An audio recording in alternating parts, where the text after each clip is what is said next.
ngai nayemba nzambo za malamu oza malamu oza malamu oza malamu oza malamu. Shalom, peuple de Dieu. Encore une fois, nous sommes dans la joie de nous retrouver chez vous pour partager ce message de la part de Dieu.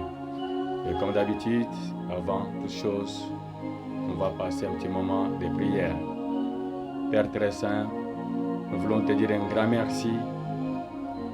merci pour la fin de cette pandémie. Un grand merci pour toutes les guérisons que tu ne cesses d'opérer en ce moment dans tous les hôpitaux. Un grand merci pour ces messages de réconfort. Un grand merci pour tout ce que tu es en train de faire dans le monde entier en ce moment où les gens sont confinés.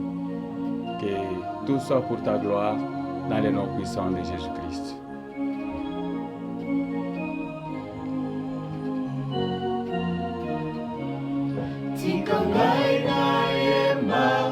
Nzambo za malamu, tika ngai nayemba nzambo za malamu, oza malamu, oza malamu, oza malamu, oza malamu. Oui, peuple de Dieu, encore une fois, nous vous saluons et nous disons un grand merci à Dieu pour tout ce qu'il a déjà commencé à faire avec nous et au milieu de nous dans cette grande bataille contre le coronavirus.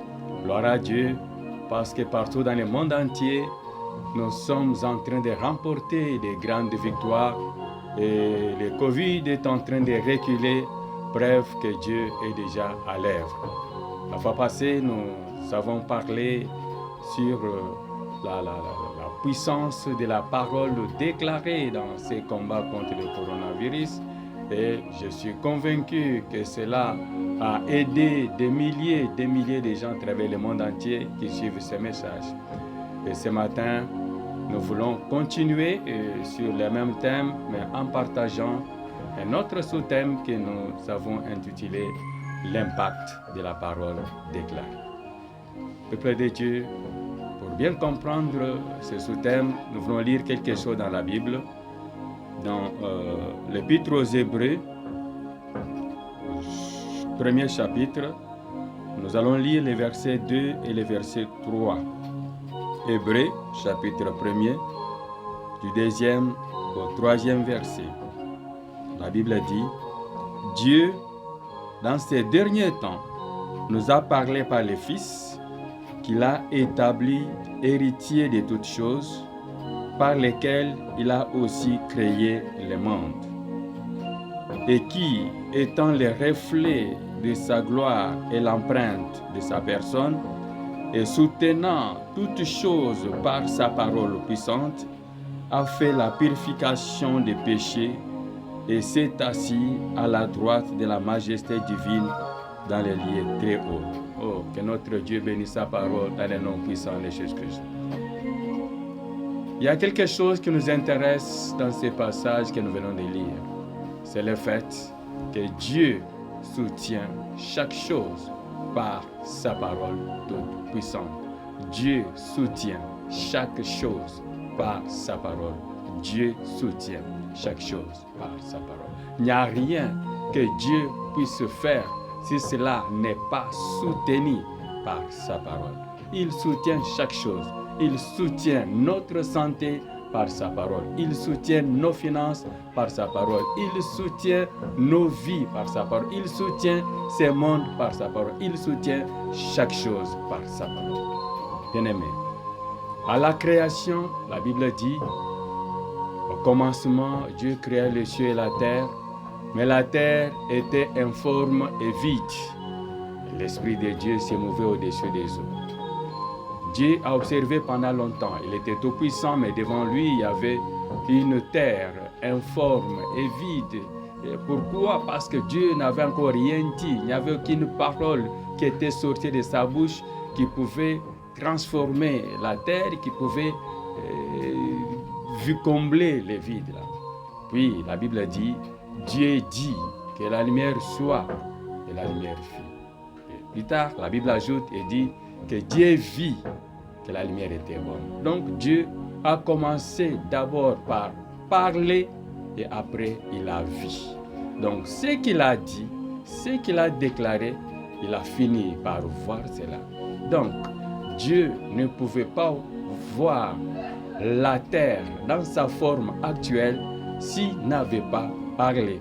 Mais s'il n'avait pas parlé, la terre allait rester informe. Bien-aimé, devant des situations sans forme et devant des vides qui s'ouvrent devant des peuples, devant des familles, devant des entreprises, la seule chose que Dieu met devant nous, c'est sa parole toute puissante.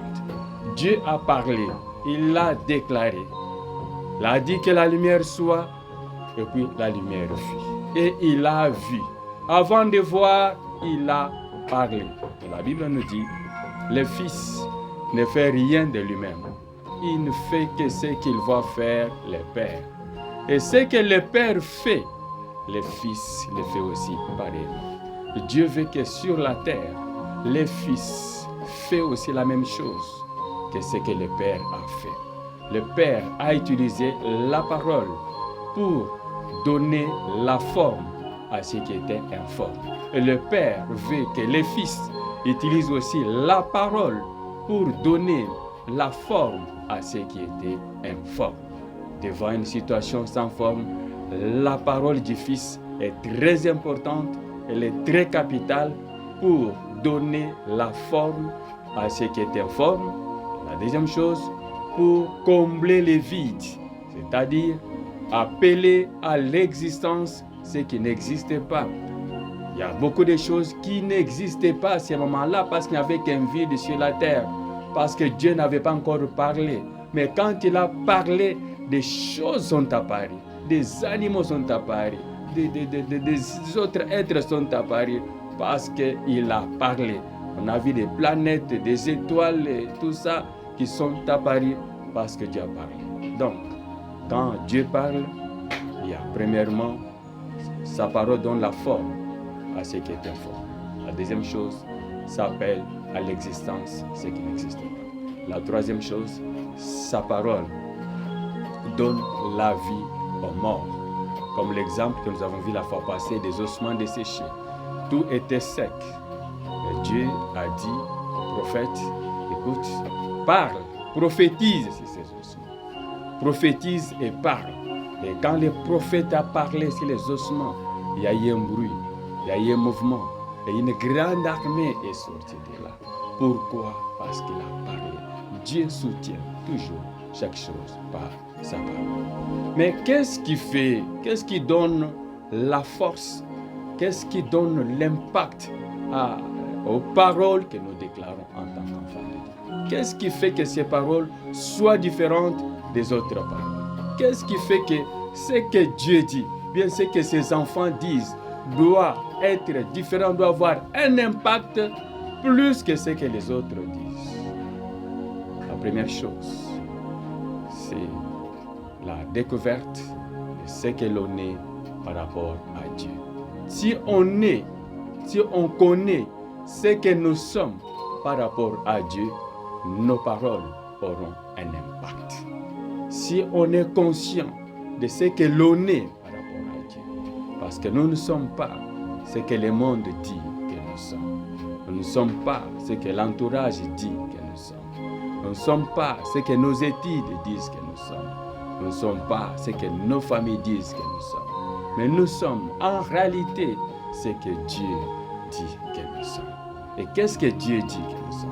Dieu dit qu'à tous ceux qui l'ont reçu, à ceux qui croient en son nom, il leur a donné le pouvoir de devenir enfants de Dieu, lesquels sont nés non du sang, ni de la volonté de la chair, ni de la volonté de l'homme, mais de Dieu. Donc Dieu dit à tous ceux qui ont reçu Christ dans leur vie comme Seigneur et Sauveur, ils sont devenus citoyens du royaume des cieux.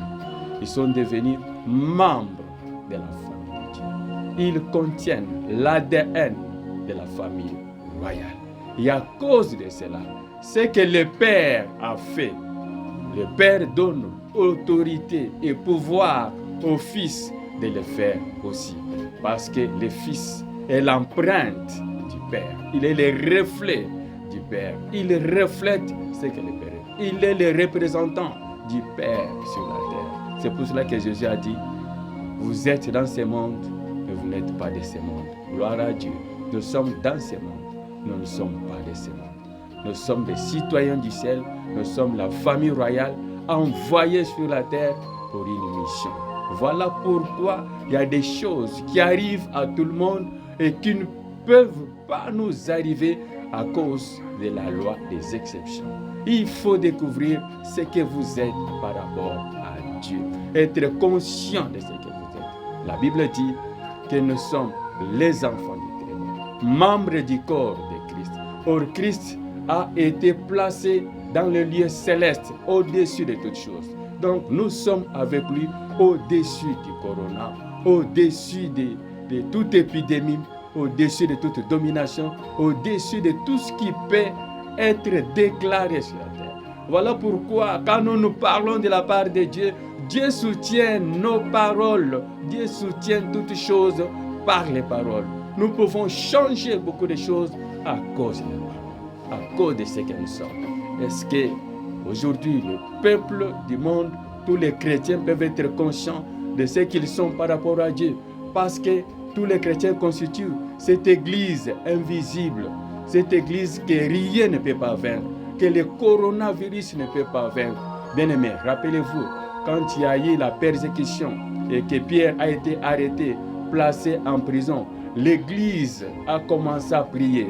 L'église a pris d'assaut les forces des ténèbres pour prier en faveur de Pierre. Et le surnaturel s'est produit dans la prison. Un ange est apparu dans la prison et la liberté de Pierre a été déclarée, non pas par la justice humaine, mais par la justice divine. Gloire à Dieu, peuple de Dieu. L'Église est une force. Quand elle s'assemble pour déclarer la fin de ce Covid-19, elle n'aura pas de choix. Elle ne fera que disparaître. C'est pourquoi j'encourage tout le peuple entier, tous les hommes de Dieu, tous les enfants de Dieu à comprendre que nous sommes dans ce monde, nous ne sommes pas de ce monde. Nous avons un pouvoir de mettre fin à ce Covid. Déclarons que ce Covid est déjà anéanti. Disons tous ensemble que ce Covid appartient déjà dans le passé.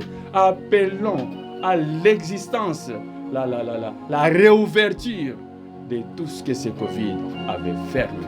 Bien-aimés, nous constituons une force. De la même manière que quand l'Église a prié, les portes de la prison s'étaient ouvertes. Aujourd'hui, l'Église prie. L'Église parle de la part de Dieu. L'Église possède un pouvoir de parler, de lier quelque chose sur la terre et cela sera lié dans le ciel. Il est temps que les frontières fermées par ce Covid s'ouvrent. Il est temps que les portes des églises s'ouvrent. Ce Covid a fait une erreur de toucher à l'église. On ne peut pas toucher à l'église et rester comme ça. L'église est une force. C'est la puissance de Dieu. Rappelez-vous, l'église est née les jours de Pentecôte. Il est né avec le feu du Saint-Esprit, avec la puissance du Saint-Esprit. Ainsi, quand l'église s'élève, c'est cette puissance qui s'élève. C'est ce feu qui s'élève. Gloire à Dieu. Que ce feu-là s'élève dans le monde entier et consume ce Covid au nom puissant de Jésus-Christ. Que le peuple ne se décourage pas. Que le peuple se mette debout, revêtu de la puissance de Dieu et parlant au nom de Dieu qui soutient chaque chose par sa parole et cela va s'accomplir. N'oubliez pas, par notre parole, nous appelons à l'existence ce qui n'existe pas. Par notre parole, nous donnons la vie aux morts, la vie aux morts. Tout ce qui a été détruit par ce Covid, nous proclamons, nous annonçons que cela reprend vie au nom puissant de Jésus-Christ. Nous sommes sûrs et certains que la restauration totale est en marche. Partout où ce Covid était entré, nous avons décrété ce mois de mai, un mois de restauration totale. Et nous voyons cela. Nous voyons partout dans le monde, on commence à parler du déconfinement. Gloire à Dieu. Donc c'est un recul. sûr et certain de ces Covid. On est en train de parler des nombres élevés de la guérison. Gloire à Dieu. Nous sommes en train de vaincre. Nous sommes une race de vainqueurs. Nous sommes une race de champions. Nous sommes au-dessus. Nous ne sommes pas des terrestres. Nous sommes des célestes. Agissons comme des célestes. Accrochons-nous. Nous croyons que nos paroles sont esprit. Nos paroles sont vie. Nos paroles sont victorieuses. Aujourd'hui, tous ceux qui étaient tombés sous l'emprise du corona se relèvent avec joie, sous les acclamations, parce que le Dieu de la Bible, c'est un Dieu de la victoire. Nous avons vaincu à cause du sang et des paroles, de nos témoignages, parce que nous sommes conscients de ce que nous sommes par rapport à Dieu. Ne minimisez pas votre identité, n'hypothéquez pas votre identité, accrochez-vous à cette identité. Vous êtes réellement enfant de Dieu, vous êtes au-dessus de toutes choses, vous êtes placé au sommet et vous avez le pouvoir de dominer. Continuez à dominer. Voyez-vous en train de dominer et ne soyez jamais dominé. Que le Dieu de grâce vous accompagne. Que le Dieu de grâce vous bénisse. Que cette semaine qui s'annonce soit une semaine de bonnes nouvelles pour la planète Terre, pour notre pays, la RDC, et pour la ville de Kinshasa, et particulièrement pour vous qui êtes en train de me suivre. Que Dieu vous bénisse. Soyez protégés, soyez sécurisés et sortez victorieux au nom puissant de Jésus-Christ. Amen.